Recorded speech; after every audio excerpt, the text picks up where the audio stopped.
Hi, and welcome. You're listening to the X22 Report. My name is Dave, and this is episode 1413B, and today's date is October 31st, 2017, and the title of the episode is All Roads Lead to the Cabal. Death is Knocking at Their Door. Let's get into the economic collapse, political, and geopolitical news. Now, as we know, Mueller came out yesterday, and the corporate media is just playing this up. And they're going to keep pushing this idea that Mueller is on to something. This is Russian collusion. And we know he came out with all these charges against Manafort, Gates, and Papadopoulos. And we see at this point that if we look at the two indictments that's part of the 12, we see that, well, do they really have something?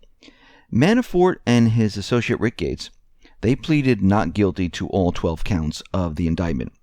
They have also issued a defiant statement denying collusion with the Russians during the election campaign, rejecting arguments that they looted Ukraine and insisting that, on the contrary, they helped put Ukraine on a pro-European course, and ridiculing the suggestion that their transfers of money from overseas accounts into the U.S. amount to a conspiracy against the U.S. Now, on their claim that they assisted Ukraine to pursue a pro-European course, they are unquestionably right. As many have pointed out, it was President Yanukovych whom they advised, who took the fatal decision to negotiate an association agreement with the EU. The most important point, however, about the indictment against Manafort and Gates is that it does not touch on the collusion allegations which are central to the Russiagate scandal at all. Instead, Mueller has committed himself to prosecuting a very complex fraud case against Manafort and Gates on an wholly unrelated Ukraine-connected topic, which is going to drain his resources. Now, what is going to make it even more difficult to motivate Mueller's prosecutors who will have to conduct this case is that at the back of their minds, they must know that it is highly likely that even if they secure Manafort's and Gates' conviction, the case will end up with a presidential pardon. Now, Papadopoulos, his indictment, it turns out that he's never been asked to give evidence to either the Senate Intelligence Committee or the House Intelligence Committee, both of which are supposed to be investigating the Russiagate case. Now, when we look at this, we're seeing that he really didn't have a role in this whatsoever. Yes, he was out there, mouthing off saying that, he has connections with Russia, and he over-exaggerated the extent of his Russian contacts in a message to the Trump campaign, according to court documents. In one email sent to the Trump campaign, Papadopoulos said he has just been introduced to the Russian ambassador in London. He has since admitted that the pair never met. So basically, everything from him is turning out to be fake, phony, and false. And he was a campaign volunteer. He was nobody important. And all attempts to get Trump to meet with Russians were rejected. So there's really nothing there at this point. But what they're trying to do is they're trying to distract everyone from what is really going on. And what we're seeing right now is that the corporate media thinks that this is a slam dunk. They finally have their Russian collusion, and what's going to happen is this whole thing is going to backfire on them. Because what they're going to see is that this whole thing is going to fall apart. And if we really look at the indictment, if we look further into it, what we see is that the violation that they're talking about, where he didn't register as a foreign agent, well, it is a violation that the Justice Department really prosecutes criminally. Now, there is a gray area about whether the person's actions trigger the registration requirement. So the Justice Department's practice is to encourage people to register, not indict them for failing to do so. The money laundering conspiracy allegation, count 2, seems far from slam dunk. For someone to be guilty of laundering the money involved has to be the proceeds of a criminal activity before the accused starts concealing it by moving it through accounts or changing its form by buying assets, dodging a reporting requirement under federal law, but the prosecution still has to prove beyond a reasonable doubt that the money was the proceeds of unlawful activity in the first place. Moreover, the prosecution must prove beyond a reasonable doubt that Manafort and Gate knew the money was the proceeds of illegal activity and transported the money the way they did with specific intent of avoiding having to register as a foreign agent. And this is going to be very difficult to do. Now, this doesn't mean that they won't be able to do it, but this is a very tough case. Now, Trump is out there and he's calling out the Podesta group, saying, listen, he's calling on the Podesta brothers to drain the swamp by dishing whatever earth-shattering dirt they might have on the Democrats to this special counsel Mueller.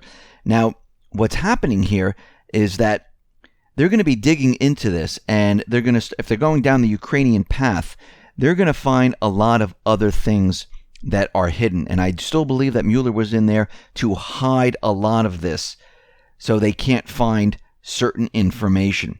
John Podesta is out there saying that now I'm the victim of a big lie campaign by the American president. First, Russia cyber attacks the election. We were victims then. Now I'm a victim now. And it sounds like he's just complaining because he got caught.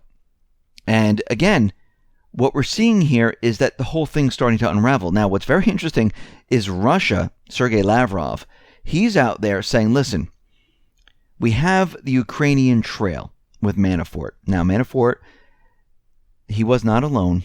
We know the Podesta group was dealing with Ukraine. We know Obama was dealing with Ukraine. We know there's a lot of different individuals, the Clintons, dealing with Ukraine.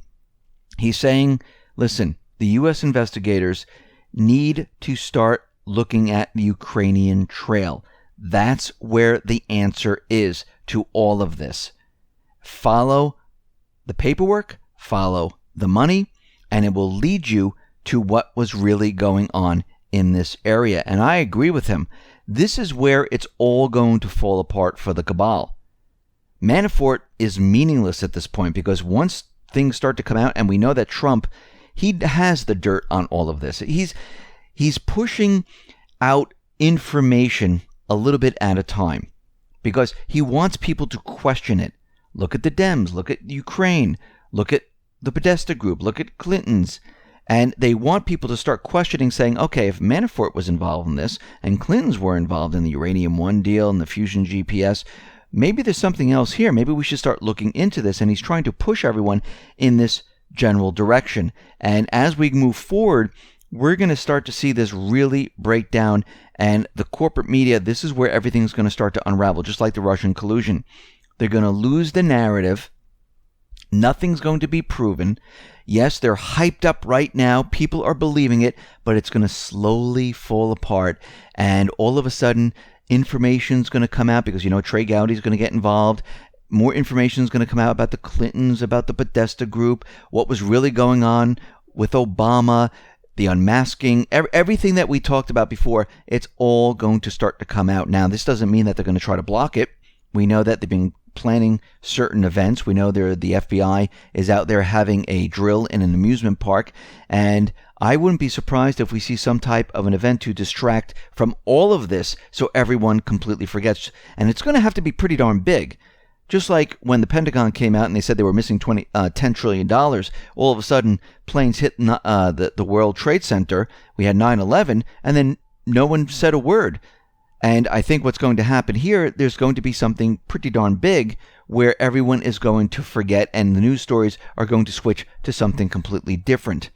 And I would expect this to happen when more information comes out. So this is what we're going to have to watch and see how this all, plays out here.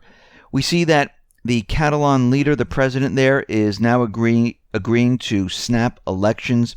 He says he's not seeking asylum from Belgium, but if he gets permission or he gets guarantees from the Spanish government, he will return to Spain.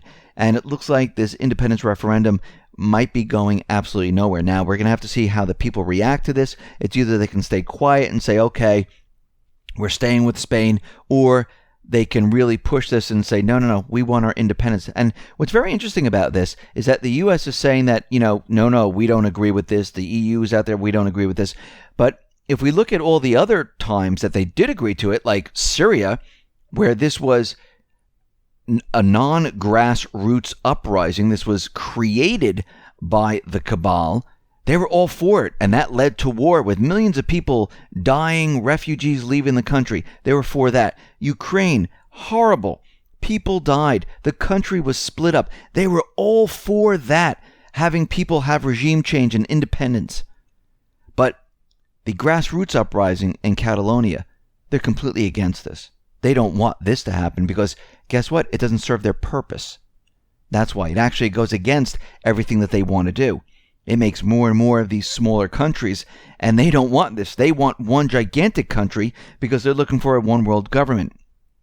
We see that the Saudi foreign minister claims that Iran has been blocking peace efforts in Yemen. No, Iran is not blocking any peace efforts. What's happening here is Saudi has started the war, backed by the U.S., backed by the Cabal.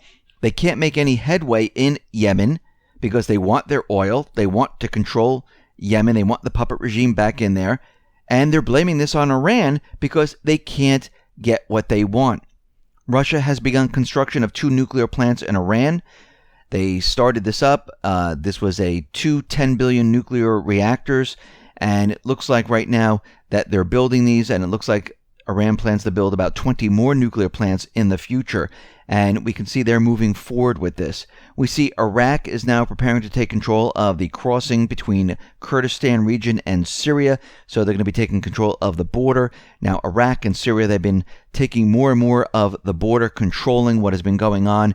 And what is happening here is, since they can control the border, the supplies, the military assets to the paid mercenaries, to the Syrian Democratic Forces, to all of this is coming to an end. And this is ending very, very quickly right now. And like I said, this is going to accelerate, and the Cabal is going to lose control of the Middle East. The Middle East is falling right now. The people of these countries are taking back control. And I wouldn't be surprised in the next couple of weeks there is an announcement from Syria, from Russia, asking the coalition forces to remove themselves from Syria. And really, they will have no choice unless they maybe have some type of an event to say, we need to stay here because, whoa, there's a new surge of the Islamic State. And once again, we remember they did smuggle in a tactical nuke into Syria. This is going back a couple of months, maybe even a year ago, and I think they smuggled it into Aleppo. It might still be there, so they might use this as one last type of effort to gain control. So this is something that we have to watch. North Korea is out there, and they are denouncing Britain's allegations that North Korea was involved in the global ransomware attack of the WannaCry and all the rest, and they're saying that we have nothing to do with this whatsoever. Now, of course, there is no proof. The experts are out there saying, well, this code looks familiar, and when we're looking at the code, it looks like it might be North Korean code. No. I mean, that is absolutely ridiculous in what they're saying. Remember, the CIA Vault 7, they can mimic any code and leave little breadcrumbs within the code to make it look like it came from another country. Do you really think a country who's going to do something like this is going to leave footprints? That would be absolutely ridiculous. But this ransomware attack hit up to about 300,000 computers in 150 countries, and we can see that they're building this idea that North Korea is behind this to convince everyone that they have the ability to cyber attack, ask for ransoms, to shut down computer systems, and they're dealing in cryptocurrency. Now, the reason why they're doing this is they're trying to build up the propaganda that North Korea might be hitting the United States, Europe, with maybe phishing emails to bring down the power infrastructure, that they might hit the financial institutions, they might freeze everything up, because, again, their goal is to bring us to war. They need to build the propaganda, make it look like North Korea has the ability to do this. Just like when they came out with the Sony attack, this was a disgruntled employee. This had nothing to do with North Korea, but they needed to push the idea that North Korea was behind this, because eventually what they wanted to do is get into North Korea. So they started the propaganda. They were all ready to go into North Korea, and this was during the Obama administration. And if Clinton got elected, we be at war already. Now, I'm going to tell you right now, Trump at this point is not looking to go into North Korea and invade. Behind the scenes right now, we have Europe, we have China, Russia, even Duterte going to Japan and saying, listen, we all need to talk. The South Koreans, they do not want war whatsoever. Everyone wants to have a diplomatic resolution to this problem. And this is why China, Russia have been working so hard at this. And I think Trump and Tillerson have been playing bad cop, good cop to keep the corporate media, all confused of what's going on, making everyone think we're going to war. Just like the corporate media thought we were going to invade Syria when Trump launched the missile systems that hit absolutely nothing, because Russia and the Syrian government were warned ahead of time. And think about what happened since that period of time. Well, the Islamic State has lost their grip on Syria. The Syrian Democratic Forces, the moderate rebels, have lost their grip. Al-Qaeda lost their grip.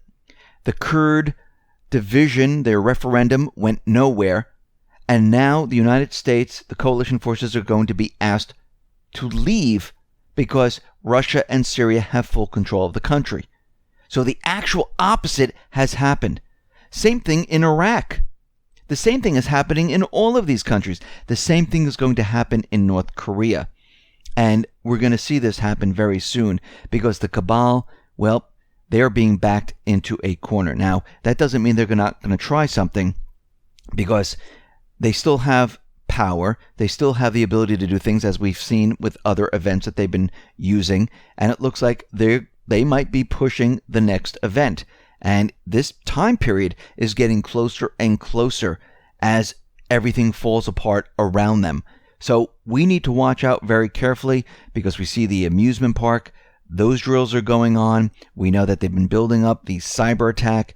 We know the Pentagon was out there saying, listen, we're very worried about some country or some entity hitting the stock market and bringing it down. We already know there's kill switches in place for all these different markets. And we can see right now that the bail-in documents are already ready. So all they need to do is announce it. They don't have to prove anything. And all they have to do is shut everything down to scare people. They can black out different cities. I believe that 2000 East Coast blackout, that was a test to see if they were able to do it. Janet Napolitano, when she was head of DHS and she was leaving, said it's not if, but when there is a cyber attack. And remember, according to NATO and the US, a cyber attack is an act of war. So it looks like this might be their next event. They won't have to do that much to scare the public into doing what they want. And this is what we're watching right now. Listen, everyone, thanks a lot for listening. Be well, be safe, and especially be prepared. Thanks a lot.